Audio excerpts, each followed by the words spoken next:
What's up guys, this is Steve for Android at Night, and today I'm going to be showing you what is on my Nexus 5. On the outside I've got one of these wood skins. I forget exactly where I got it from. I think Toast.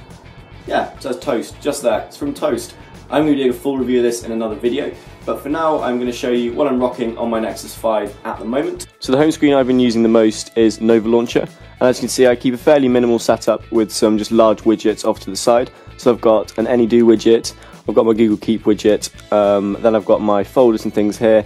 These are set up a little bit like Action Launcher, so if I swipe it actually launches the folder. Then if I swipe the other way, I've got a Google Calendar widget which I really like. It's scrollable and sort of colour coded and just looks good. And then on this screen we've got the Fenix widget for Twitter, and Fenix is pretty much my Twitter app of choice at the moment. It's pretty much the go-to one. Then here I've got two Feedly widgets, and I've got some folders here which I just use to organise apps for videos. The live wallpaper I'm using here is called Digital Flux Free, and I tend to use this. I've been using it on and off for a while. The other ones I use a lot are 3D Parallax Background, which I've done a video on, and I'll put a link to in the description. I also tend to use Musy still quite a lot. Musy is great. You can choose whichever image you want in the background and then it will automatically dim it for you, and you can double tap and it will pull it back fully into focus. I also use an app called Folitis, and this gives you the blur and the fade effect of Musy, but you don't have to use the live wallpaper. This just turns it into an image, and I quite often twin this with the 3D Parallax wallpaper, so you get a 3D image in the background and it's slightly fuzzed out, which tends to make the icons kind of pop slightly more. So as I said, Fenix has been my Twitter app of choice. I just love the way it looks. It's got a really nice sort of simple material style. It's got a couple of decent themes. I also love the fact you swipe this way, you get all your information here, and all your little bits of menus, so it's all really neat. You can also go for multiple accounts if you've got multiple Twitter accounts. You then swipe across, you get to your mentions, swipe again, you get to a little stream thing, and then you swipe again, you get to your messages. I also love the fact it's got the floating button a la sort of Google Inbox or Google Keep. You just give that big red button a tap and you can post your own tweet.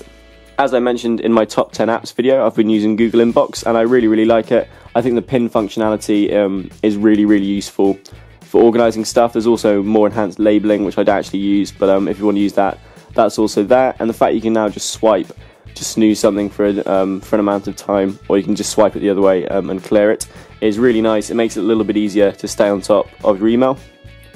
As for news apps, Umano has recently been updated to look a little bit nicer and it's a little bit easier to use, but this gives you news stories and you can add them to your playlist and then you listen to them. They're really nicely narrated. The people who narrate them know what they're talking about. They've got really good intonation. They just sound really nice. They're kind of just like podcasts, but it gives you a really good sort of breadth of sources to draw information from. It's also got a new smart radio feature, so if you've been listening to stuff for a while, this will start suggesting stories that it thinks you will like, and it can just autoplay them in sort of like a Spotify radio kind of format. Another app I've been using is the Yahoo News Digest, and this just looks really nice. It's really pleasing.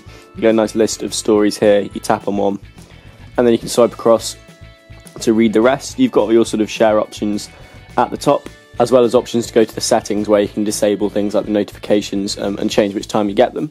I actually really like the notification system. Basically this will feed you stories for me at 8 in the morning and then 6 in the evening, and they're not particularly curated. I believe they're the same for everyone. My dad also uses it, but it's a nice little smattering of news stories. Sort of you can see the sections, so you get some politics, and then you scroll across, we've got some world, UK, politics, world. So you see you got sort of somewhat of a variety, and also if you scroll all the way and finish reading them, you can get the option to read more, and then you pop to the bottom here and there's a few more stories. It's not the most detailed and curated app in the world for news, but what I do really like is the way it just does stuff for you, sends you the news stories in the morning, you can give it a quick glance.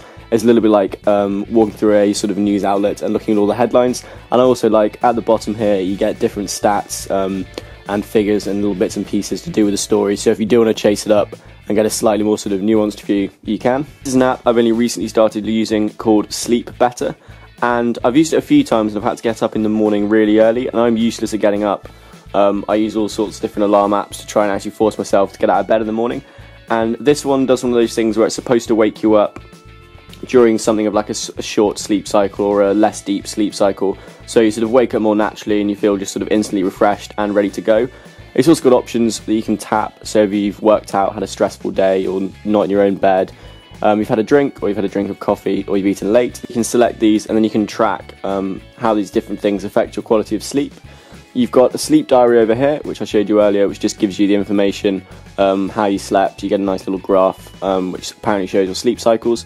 And the way this works is when you go to bed, you put this next to your pillow, and from there it uses all the different sensors to gather this information. You can also use it in aeroplane mode if you don't want to have the phone near your pillow, either for notifications or if you don't want to have the Wi-Fi, the Bluetooth and the radios and stuff near your head. Another cool thing it has is a sleep diary, and this just lets you put a little thing to show you the status of your dream, and then you can do little notes depending on what was in the dream. For me, that's quite interesting. I normally write down my dreams anyway. I find them sort of quite fascinating to sort of mull over, but it's another little feature of the app. And as an alarm app goes, it just seems to work. So if you're coming out of bed in the morning, this could be really useful for you guys. The next app I've been using is called My Light, and if you want to buy this, you need to go to Amazon, and you need to buy, firstly, the light bulbs. You also buy a small box about this big, which you plug in and attaches to your Wi-Fi, and then this allows you to control all of those light bulbs independently with your phone. Now the cool thing with this is it just works with the bulbs, so if you've got the right bulbs in all the lights in your house, you can control all the lights in any way you like, and you should be able to see the light around me changing, so I've got the lamp set up just behind me.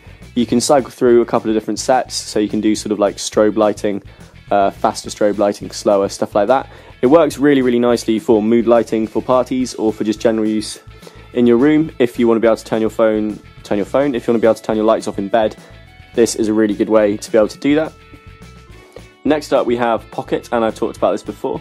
This just lets you save stuff all across the internet. I've got a plugin in Chrome, so if I'm using my Chromebook or my MacBook, I can save articles and then read them later. Works through a tag-based system, so you tag them and then you can find them when you look for them later. You can also use this to share stuff with other people, but I tend to just use it as a way of bringing all my internet stuff together to read and to have later. So I kind of use it like Google Keep as a way of saving stuff, but I've started using it a lot more recently. Next up we have the Kindle app, and I read a lot. I read a lot on my Kindle Paperwhite, so I use this the majority of the time, and it syncs really, really nicely with my laptop, and I've obviously the app on my phone as well.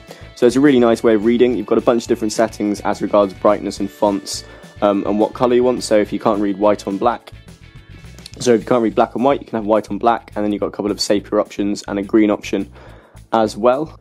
As far as gaming goes, I don't actually tend to do much on my phone at the moment. I've been a little bit too busy, but one game I have played a little bit of is Crossy Road, and I'm completely cocking this up as I'm doing it through a camera.